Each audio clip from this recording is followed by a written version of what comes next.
Attempting to make bread has been 4 or 5 years now. Actually making bread has probably been about 3 months since I've got it to turn out correctly. Just take your fist and gently push down. So essentially what bread is the yeast releasing gas. When I mix that water and that sugar together, I'm creating kind of a dinner for that yeast. It's doing that by eating the fuel that you gave it and obviously farting. And that's kind of what bread is just trapped yeast fart. My name is Joseph James Brown, or you can just call me Jay. At this point, it's just a hobby. It's just something for me to do.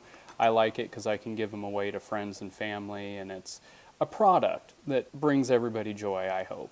In the future, though, I really do hope to open a bakery or something of that caliber. With a bakery, there's not necessarily a lot of moving up the ladder, but you can grow your own business, you can expand, you can treat it the way that you want to treat it.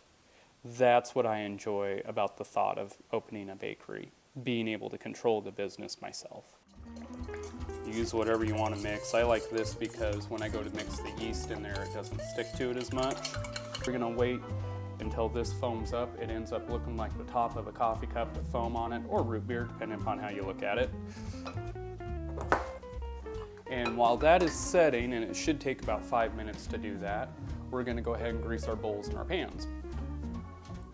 Probably the biggest hurdle to get over in starting a bakery is the cost. Most businesses aren't profitable within their first year or two. There's a lot of money that goes into a bakery between the equipment, the supplies, and then just simply your time.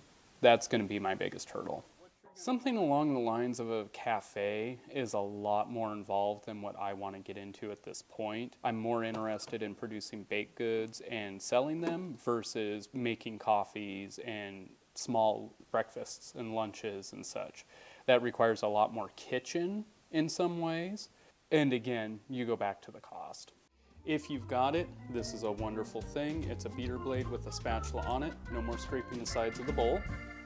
I do what I do because I'm a very detail-oriented person. I like things in order, I like things to be exact, and baking is that. If you are not precise in your measurements, even just the littlest amount, it will ruin your bake.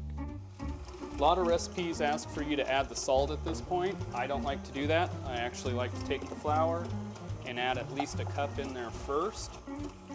Kind of help that salt get dispersed a little bit better. I like to overcome obstacles as well. Anything that presents a challenge to me, I want to beat. Learning to make bread itself has been a challenge which has kept me engaged through some pretty rough times. I use it as a stress relief, even though sometimes it's incredibly stressful. So as you can see, the dough is very tacky, sticks to your hands. I use it as a hobby. I use it as a way to unwind and not have to think about the day-to-day. Baking brings me back to that peaceful point where things are calm, things are orderly, and a little bit quieter. Eventually, that's what I want to do, is be in an environment that isn't necessarily stress-free, isn't always going to be perfect, but is going to be calmer, is going to help me keep my sanity a little bit better.